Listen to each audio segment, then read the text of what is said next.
Well, our second Vault episode this week is a pretty cool one that I really liked a lot. Russ and I filmed this in Moscow back in March of 2019, and we were there for another reason, and we decided to make an episode of Secure Digital Life about spying and cyber war. So check that out, and we'll see you next week on the Security Weekly News. This is a Security Weekly production for security professionals by security professionals. Please visit securityweekly.com/subscribe to subscribe to all the shows on our network. Welcome to Secure Digital Life.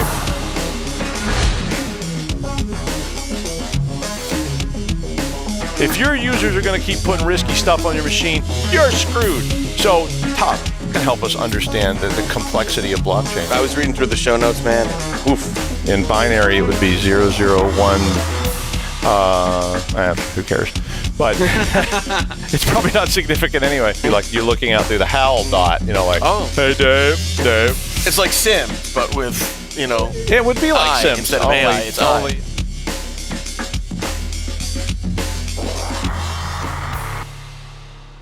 So we're in Russia, really we are, and we're just like hanging out. You should turn the camera. Check it out. Yeah. So this is the background. This is from the view from the window. That's what you can see out the window. So if you look in the back, you can see some nuclear power plant. yeah, we don't know what all that stuff is, but we're gonna walk down there later and see if we can get arrested. If we don't get arrested before the show is over. Yeah, right. One of the things we're going to talk about today in Russia was about the modern age and defense. And countries love to spy on each other. They've been doing it since as long as there have been any, probably just people. When the cave people were like, hey, what are they doing over there? Mm-hmm. I mean, I could see that, right? Yeah, I can see it too. Yeah. It's like, what's he doing with those rocks? Go over there and see. Yes, go see what he's doing with his rocks, Bill. Come on, go over there.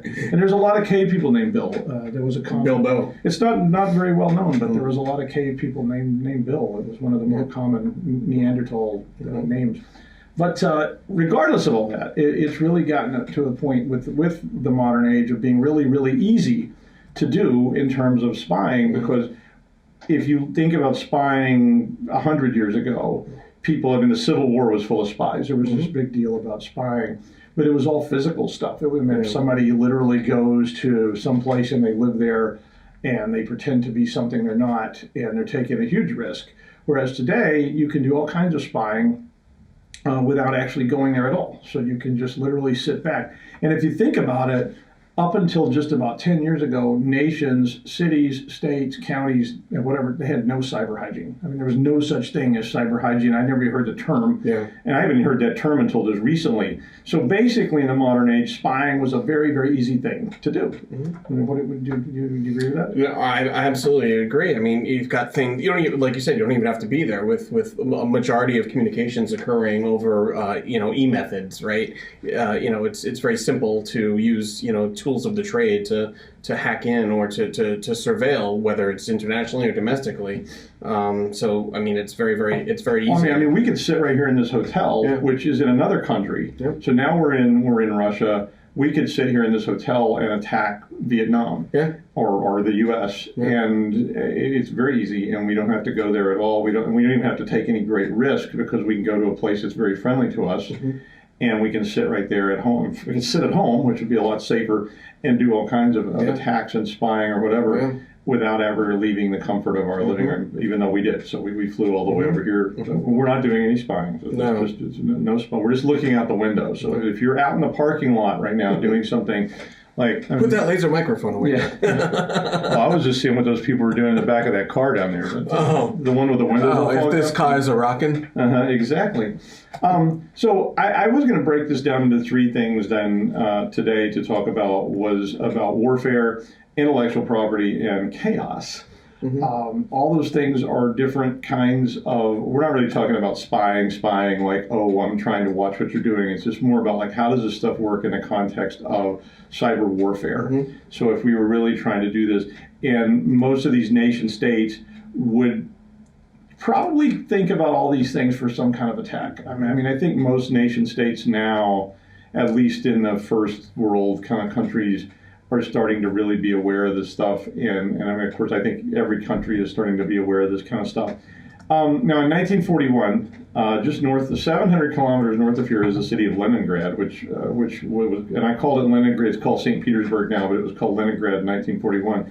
And the Nazis besieged it, and for 4 years, this was a state of warfare up on the Gulf of Finland.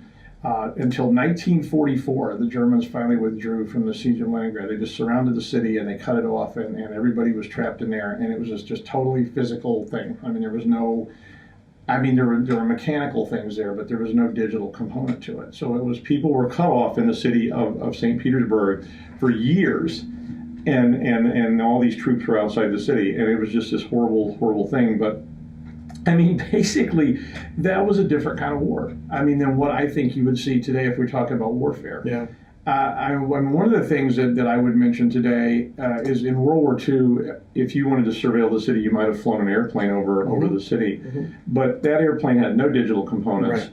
It had rudimentary communication systems, so a radio. I mean, at best, and a lot of them didn't even have radios, and they had very little range, and it was this analog radio signal. But today, we could literally, if we wanted to surveil St. Petersburg from right here, or from the United States, or from South America, we could fly a drone if we had one. I mean, Russ has drones. He doesn't have them with him, so before anybody needs to come break the door down, he doesn't have a drone, and no, there's nobody off camera with a rifle or anything.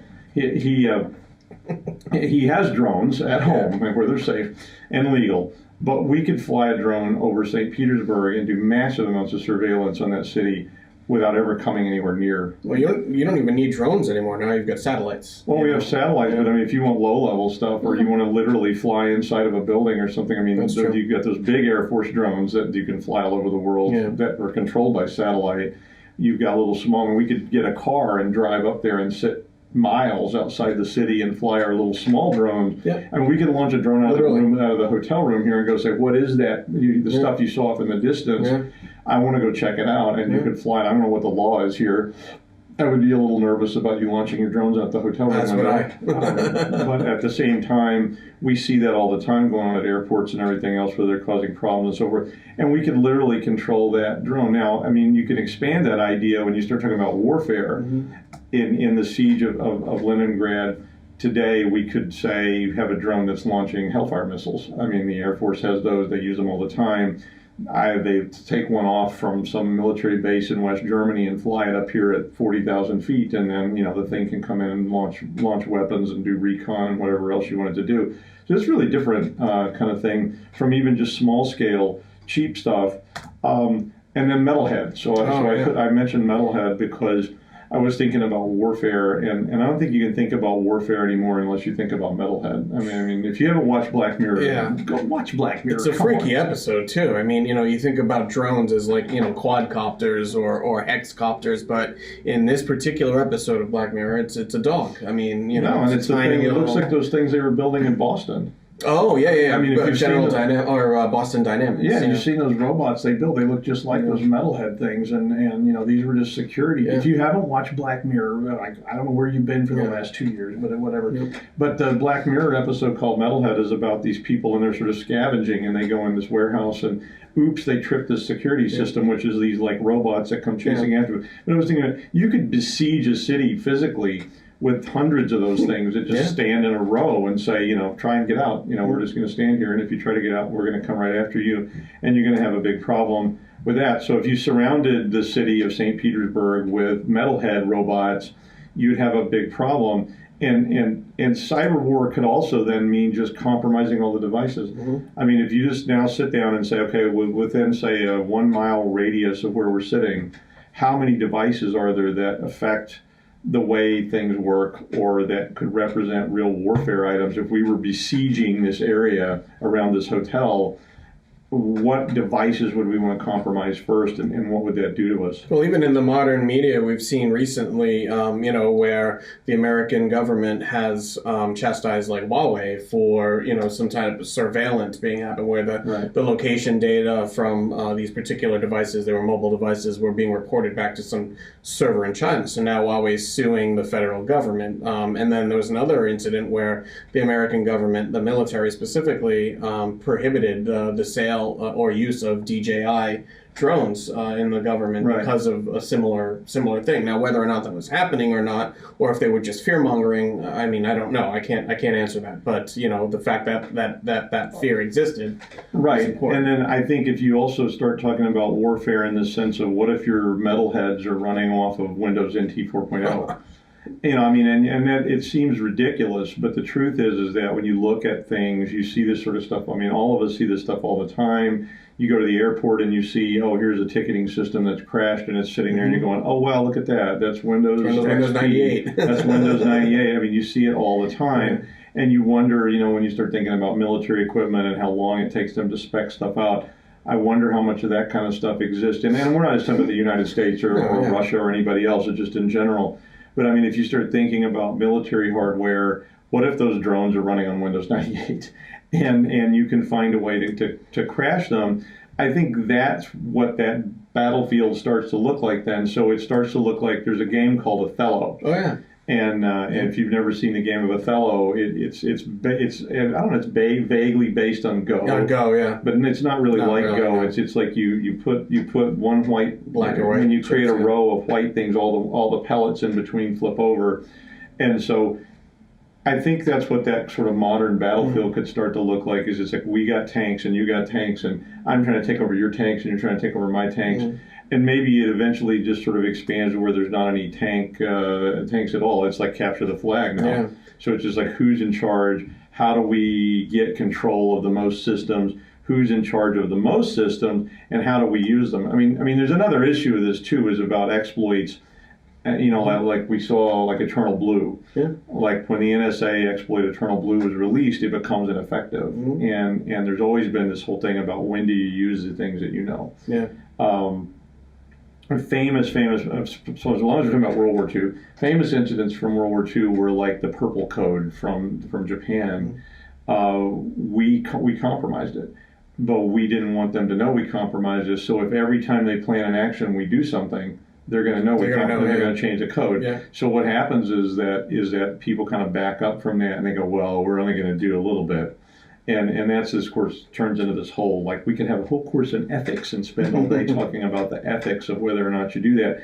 And, in fact, speaking of ethics, one of the other things that came to mind out of this when I was thinking about warfare was A Taste of Armageddon, which is a very old Star Trek episode from I think it was the second season of the original Star Trek, now back with Bill and Leonard Nimoy and all those guys. Yeah. But back in the original TV show in the 60s, a very famous episode I liked that was called A Taste of Armageddon. And now, instead of actually people fighting in a war, they just use computers to predict the outcome. And when they determine that you've been killed, you have to go get disintegrated. And so the whole crew of the Enterprise, there's a balloon floating by. I saw something floating towards us. I was like, it's a drone, oh God, run. But it's just a balloon. Oof. 99 Luftballons. It's just hovering outside the window, too. That's not good. It's a balloon. It's a drone balloon. If we suddenly disappear in a burst of, like, red mist, you'll know what happened. It was the 99 Luftballons. If you don't know. 99 Luftballons. Yeah, that was, There's a translated version of the song, which it's called 99 Red Balloons, because in German it's Luftballon means balloon, so they had to get that other syllable in there, so she just changed it to 99 Red Balloons. And because I saw somebody asking, like, once on a thing about why are they red balloons? What does it symbolize? And Nina was like, well, you see, I needed a syllable, so they could have been any color. So it was just kind of, but anyway, on A Taste of Armageddon, the Enterprise crew, I'm sorry, that balloon's really distracting me, because now there's another one. Is that the same one, or is it a different one? Way the heck down there. Oh, the balloons. Oh, look at the pretty balloon. Yeah. Okay, so back to Taste of Armageddon. If you see the red laser dot on my forehead, and I'm at, where was it? I was somewhere the other day where there was a red laser dot on me. Oh, what was that? It was this. I can't say where it was, but I was at a client site and there was a red laser dot on my. It turned out it was a point. No, it was a pointer. Oh. One of the people had a pointer in his briefcase, and he was pushing on it. And one of the people was like, "There's a laser dot on you," and I was like, "Oh my God!" And I like stepped away from the window. I was like, "That's frightening," but it was nothing. It was just us all being overly trapped. But anyway, in that episode, the crew of the Enterprise ends up getting determined to be killed, because this civilization had gone beyond the boundaries of like old traditional warfare, and it was like, why not just use it like we can predict the outcome of a game? So I think there's a lot of change in what warfare would be like since the days of the siege of Leningrad in 1941, which basically just involved lots of people standing around with rifles on one side and standing around hungry on the other side, and hoping they didn't starve to death, and the other side hoping they did starve to death, and it was just kind of this like horrific physical analog kind of thing. Today, I think it's a lot more complicated than that. I think all the nation states are spending a lot of time on trying to develop just thought streams about what warfare looks like now, because we're all caught in the middle. Yeah. I mean, all of you probably run into this all the time, where you're talking to people about various things and they don't understand the technological components of it, because a lot of leaders are from another era, and you're just slowly seeing that start to transition. Like we have a great congressman in Rhode Island, Congressman Jim Langevin, who's very forward thinking about all this and really tries to stay on top of it. But I don't know about your elected representatives. They may be people that are 98 years old and have been sitting in Washington since, the end of the Civil War. There are some of those, and they may not be quite up on it, and maybe don't even care. So, but I think all our countries are spending a lot of time on this in discussing what does this stuff look like today compared to what it looked like in 1941. So that was sort of my warfare piece. I think another piece of this is intellectual property. I think that since Bill the Caveman and Tom the Caveman were trying to see what Bill was doing, and there was more than one Bill. I think that we've needed intel. So intelligence gathering and intellectual property has been something, and I'm kind of lumping those together in the sense that intellectual property means information, it means material, it means plans, it means whatever you happen to have. And I think everybody's been trying to gather intel. And again, in the siege of Leningrad, intel was valuable. Knowing where there were places you could sneak out and get things. We're still watching for the balloons, but I don't see them anymore. But I mean, I think being able to, I just have to make sure that the thing hits Sanford. That's in our contract, but he goes. Yeah, I go first. I'm a co-host. I just grabbed him and pulled him in front of me as I back out of the room. Yeah, that's great. Because it's one of those hero movie things, right? Yeah. An action movie thing. So I'm holding up the body in front of me to soak up the blood. Yeah. But I mean, I think intellectual property is a big deal now in terms of intelligence.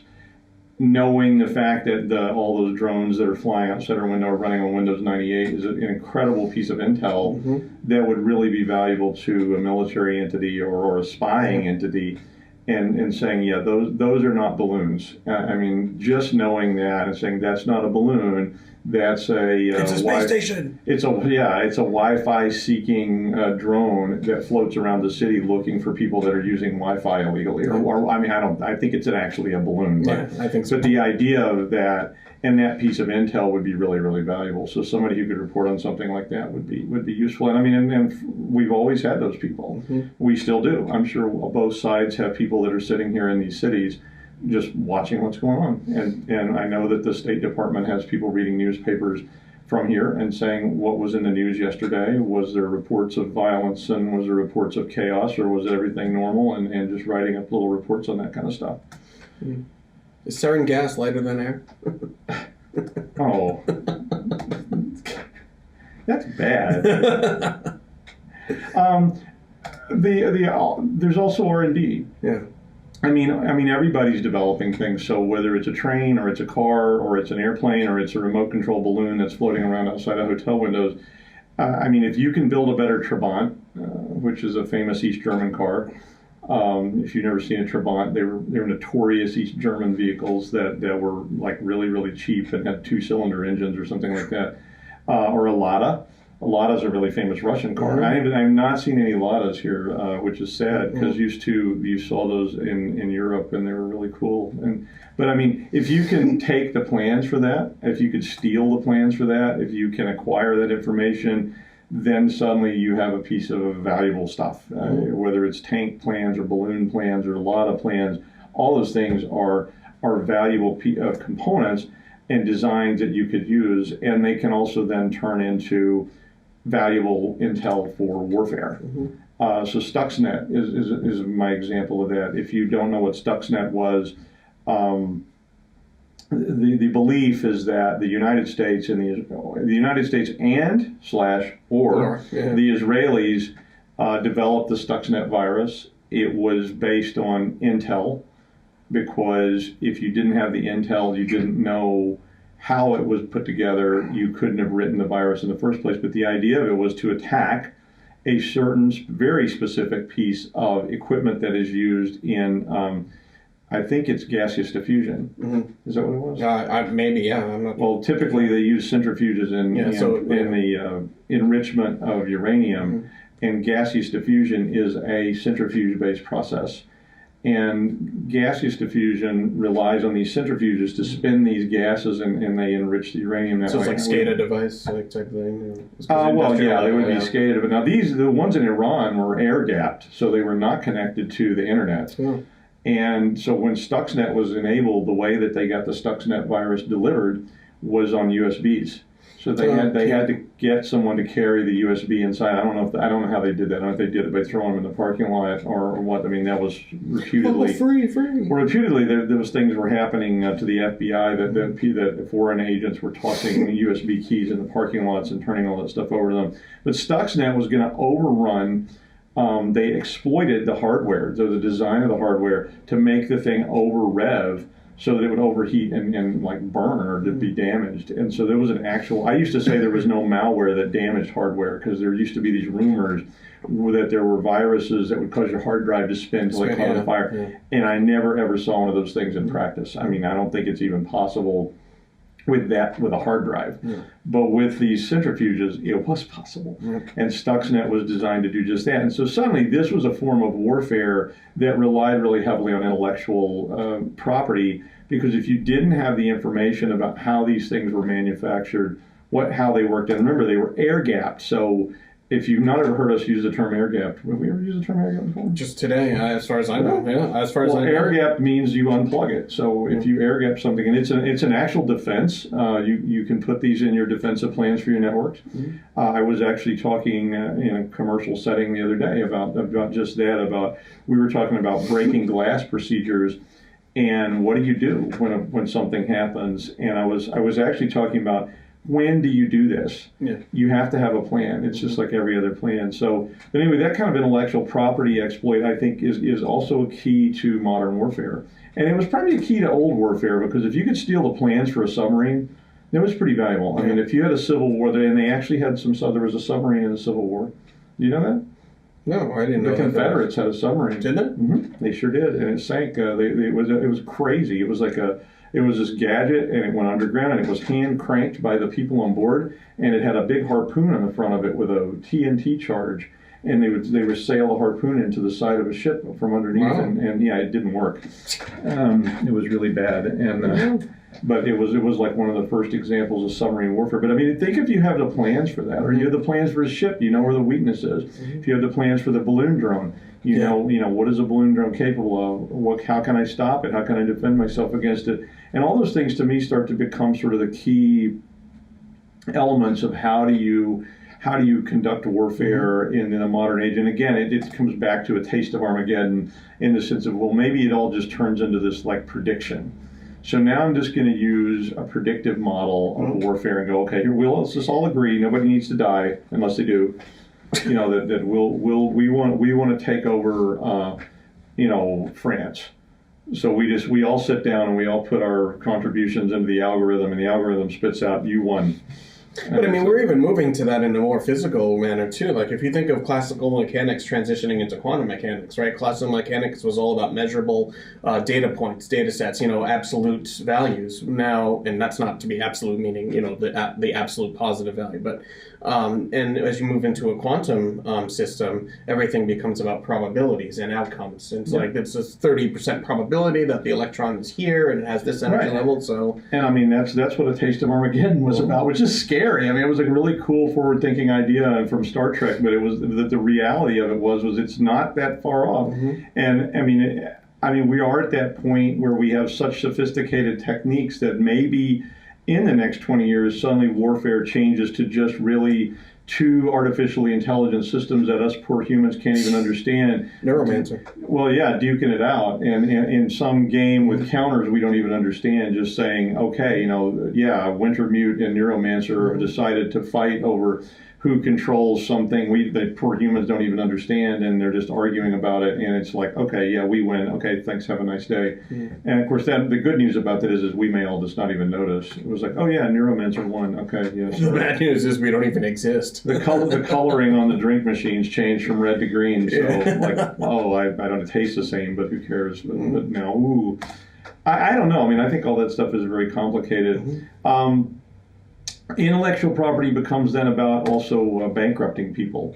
One of the things I remember I said and got some people upset a long time ago, and I'll say it again, was about 9/11. I thought that maybe 9/11 was a more sophisticated plot than just blowing things up. I thought, what if your plan to destroy the United States involved money instead of just, if I blow up this building? And I mean, I know that's short shrift to people that got injured in that, but I mean, in a bigger strategic. So just take the politics or take the personal thing out of it for a second and think about it strategically. If you wanted to cause the United States to bankrupt itself, and now they spend trillions of dollars on military security, all these things that they've spent trillions of dollars on that they can't afford because they're scared of more attacks. Maybe that's a more sophisticated strategy, and again, that's this intellectual property idea. If you can discredit, diffuse, extract money from these economies and cause them to just fall apart, then you don't have to fight. Yeah. There's no need for the siege of Leningrad if you just sit back and watch it collapse. Yeah. I mean, then you can move in after it's all gone. It's like a perfect neutron bomb. You don't need. This is like the Cold War episode, I guess, because we're in Russia. There's no Cold War anymore, although it's snowing. But well, it was. Yeah. Yeah, well, but it still looks cold outside. It's like the Cold War balloon attack.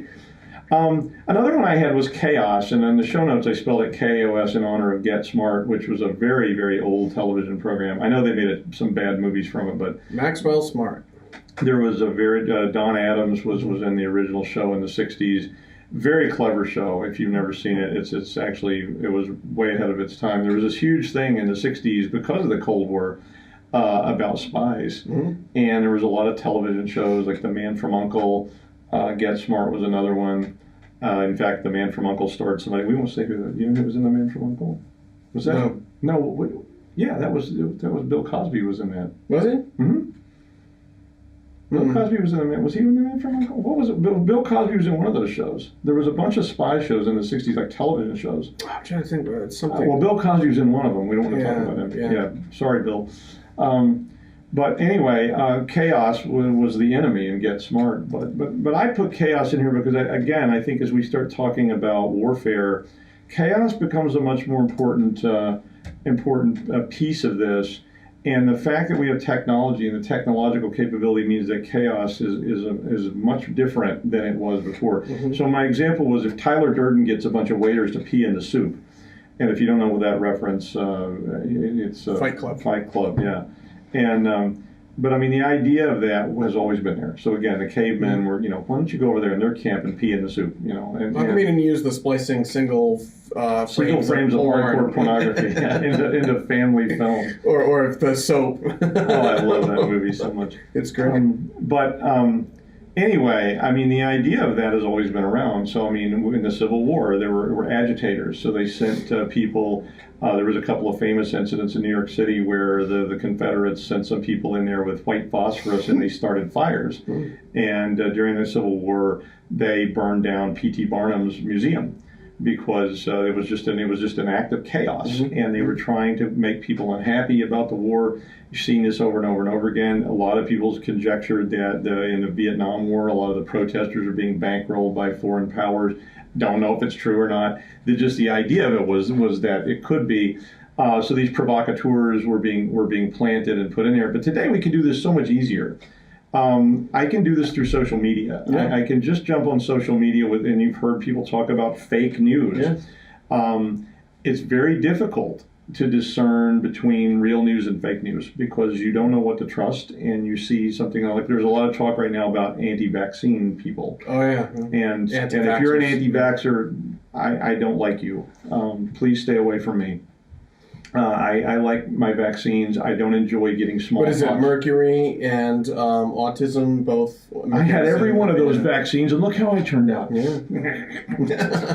Yeah, but I shouldn't do stuff like that. Donald Trump thing. I'm not making fun of anybody. I'm making fun of myself. But the truth was that that kind of news, I mean, it's very easy to spread, and in the context of warfare, it becomes very important, because if I can compromise systems that give you information that you need, that's pretty powerful. I mean, if I just want to, for instance, and we're not accusing anybody, we're not saying anything happened because I don't have any evidence. If I want to cause problems during an election, and I jump on social media and I convince people to stay home, I say, oh, there's toxic air. Yeah. We'll use ridiculous, outrageous things just to stay away from any real events. But I mean, if I say today the air in New York City is toxic, Yep. you should stay home. Yep. I can change the outcome of the election. If enough people believe that and they say, oh, wow, I shouldn't go out today because they're saying on this weather alert to not go out. Even if you just could tell people it's going to, say, come an ice storm. I mean, if you got an election in November, I always wondered why they had elections in November. I'm like, so the horrible weather, potentially, storms and snow and ice and rain and all kinds of stuff. Like, why didn't you have elections in, say, like, August when school's out? Maybe it had to do with agrarian society. So I'm sure it did. It was after. Yeah, you're right. It was after the harvest, right? So that was after you so everybody has nothing to do because the harvest is over. But today, let's go vote. But they show you that elections are changed by weather. Yeah. For instance, a lot of older people won't go out and vote when it's raining, and they say, so if it's raining on election day in certain places, the turnout is different. And if half the voters don't go because it's raining, that really changes the outcome of the election. So what if I convince you it's going to happen? I just, with social media, jump on there and I tell you that it's going to rain or that it's going to be an ice storm or whatever. Add to that now then the idea of exploits in the infrastructure.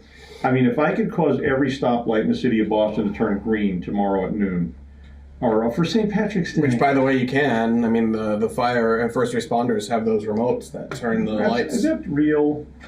As far as I know, it is. Oh, I don't know. Well, I think it is. I've always heard of it. I always thought it was an urban legend, too. We should Snopes it. Well, I'm sure it varies from place to place. I have no doubt such a thing probably has existed.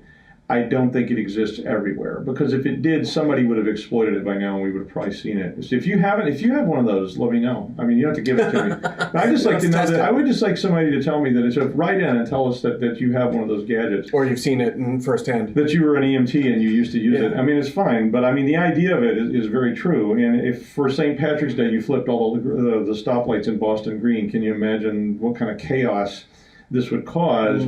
But if that was in conjunction with something else, election day, if that was in conjunction with an attack, it was in conjunction with whatever, then it becomes an incredibly powerful and valuable component of those ideas, and suddenly you've got like this really, really big deal that you can destabilize. So this was the old term. Yeah. So the old terms were these superpowers were out destabilizing third world countries, and it was just sort of a game of counters. This is what the Cold War was all about. It was just like, we have some and you have some, and we're going to do ours and you're going to do yours, and we're going to let them, and we're going to sell them weapons and you're going to sell them the other side weapons, and it's just this big like back and forth mess. And you can then create economic attacks. I mean, imagine you compromise the New York Stock Exchange. Oh, yeah. And tomorrow at the opening bell, it pops up on the screen and says, LOLs, You've been pawned. Yeah, I mean, imagine what that would do to the United States economy if something like that actually did happen, because those kind of attacks and these Stuxnet type of attacks undermine people's faith in their governments. Yeah. It causes chaos. It creates damage. Well, look what happened with what's his name of Tesla there. Elon Musk. Elon Musk. Remember when he was saying that he was securing funding for the private of Tesla, right? The private, and what did he say, $4.20 a share or something like that? And what happened? Well, all hell broke loose, and now he was being investigated. He had to step down, as so on and so forth, and now he's still paying for that. You know what I mean? But all it was a tweet. Yeah. Right? Think about that. A tweet, a simple tweet. So think about today just how often Donald Trump tweets and what his tweets do, like him or hate him. I mean, But the idea that he tweets something and it changes, it causes financial chaos because he was angry because somebody didn't like him or whatever. Or, his burger didn't have enough pickles on it or whatever it is. I don't know anything about I try to not learn anything about Donald Trump. But whatever it is, he tweets about it and it changes. He says, oh, I hate McDonald's today. And then their stock price drops or whatever. Those are really dramatic things that are just being done by individuals. I mean, I know he's the president and all, but unfortunately. But, sorry, I'll say it. But I mean, the reality is that... just an individual does it. I mean, one tweet from a celebrity and all of a sudden all this crazy stuff starts happening, or a CEO, or even just an individual. It's one person and all of a sudden it becomes news. And I've seen those kind of chains going too. You've seen those things where it's like Donald Trump tweeted something, Fox News host commented on it, and then Donald Trump comments on what the host said, and it comes back around, and then all of a sudden that host tomorrow is using that as a basis for going forward and saying this proves it must be true. And you're like, well, no, that's circular logic. Don't do it. Please don't do that stuff. It's crazy. But I think today you're seeing a lot of effort by nation-state governments to just tell us that everything's going to be okay, and which is what they do. I mean, it's all sort of an illusion. I know we'd be cynical government people, but I mean, the truth is that they're trying to say, well, all this warfare stuff that we don't really understand because I don't actually use a phone. If you saw those hearings where they were, where the people didn't even know how cell phones work, didn't know how Google worked. I remember the hearing with the Congress where the senators were asking. I do remember that. They were asking Google questions, and the guy's like, he doesn't know the difference in an iPhone and Google and an app on the phone, and that's the guy making the rules. Now the good news is, so just to reassure you, all those people that their faces, they have this huge staff of people who are the Hopefully people that are if they're any good, they have a good staff, and their staffers actually know what's going on. That's how Washington really works, is all the staffers, hey, you know who you are out there. All those great staffers that are back there that never get any coverage, that are doing all the research and talking to each other and saying, can you get him to quit saying this, kind of stuff. So there is that kind of thing. And the nation state governments are, I think, trying to get to the point where they can say it's going to be okay. And but it's still scary when you see those hearings and you hear people talking about that. I think warfare changed a lot since 1944. I think if you went out and you started looking at it, I think Skynet could be a reality. I think Metalhead could be very easily a reality, and maybe even the new normal. I mean, why risk soldiers? I mean, soldiers are people. They have families. You see them all the time. You see, oh, this person was injured. This person was killed. Their family now doesn't have their father or their mother or whatever. So if somebody comes along and says, well, this metalhead will replace a soldier, so you don't need a soldier now. I mean, we already done it with drones. So we don't have, we still have fighter pilots, but we don't have the kind of fighter pilots we had in World War II. Yeah, now they're virtual. Well, no, we've got a person sitting in a trailer in Utah or Nevada flying a drone that's doing an attack. So when the drone gets shot down, and there's a lot of ethics issues with that. I mean, if you think about it, because it's like, well, does that person now even further disconnected from the napalm? Because that was always the thing about, fighter planes and bombs and things. It was like, okay, if you're flying up there at 40,000 feet and you push a button and all these bombs fall out, it's a real taste of Armageddon, kind of, again, back to Star Trek. And you don't know all the suffering on the ground or whatever, and I don't know. That stuff's really, it's a long way from a bunch of Romans with swords in a big huddle beating each other senseless, where we got into today, where a drone pilot sitting and, goes home, takes a lunch break and then comes back and blows up some more stuff. And I'm not saying that those are bad people or anything. I'm just saying that the idea of it is very far from, two guys with swords whacking on each other in a field somewhere. Yeah, because there's some level of expectation that each soldier is putting their life on the line, and that, whereas somebody who's operating a drone from a trailer, in whatever, Laughlin. It's just a video. Yeah, it's just a video. And there's no real, but you use the word disconnect, and I like that. I mean, there's no real sort of, but what is the ethics or the implication behind that? We're just playing a video game, and now everything becomes numbers, but there are human lives attached. I know, and then you're back to a taste of Armageddon. Yeah. Like, why bother? I mean, when it just turns into this remote stuff, two drones going at it over the Gulf of Finland, like, does it really matter anymore? This whole old concept of warfare of, these two people trying to outdo each other, is that really, why not just predict the outcome? Go, well, we've taken the plans for your drone and the plans for your drone, and we've taken the rating of your drone pilot and the rating of this drone pilot, and we each have a playing card. It's like Call to Arms or what's that? Well, I'm thinking more like those games, Pokemon with the cards. Right. And so I play my card and I play my. Mine's +5 against fire. Here's my equipment. Here's my pilot, and then you lay your 2 cards down. And we go, oh, you outscored me. You win. Now you take one of your drones and blow it up, and that's the end of it. Mm-hmm. Anyway, so we're here in Russia. And if we don't end up, we'll see you next week with a new show live from Rhode Island. Minus balloons. Minus balloons, unless we're in the gulag, in which case we'll try to broadcast live from the gulag with our hidden cell phones. But you don't want to know where we're having to hide those phones. It could get ugly.